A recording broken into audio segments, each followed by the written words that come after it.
कल्याणनिधये निधयेत्तिनां श्रीवेङ्कटनिवासाय श्रीनिवासाय मङ्गलम्। लक्ष्मी सविभ्रमालोकसुभ्रूविभ्रमचक्षुषे चक्षुषे सर्वलोकानां वेङ्कटेशाय मङ्गलम्।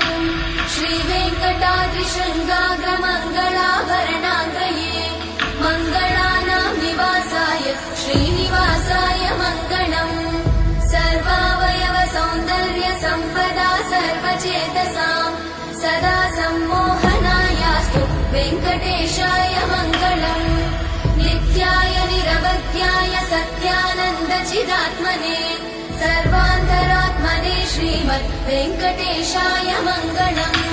स्वतः सर्वविदे सर्वशक्तये सर्वशेषिने सुलभाय सुशीलाय वेङ्कटेशाय मङ्गलम्।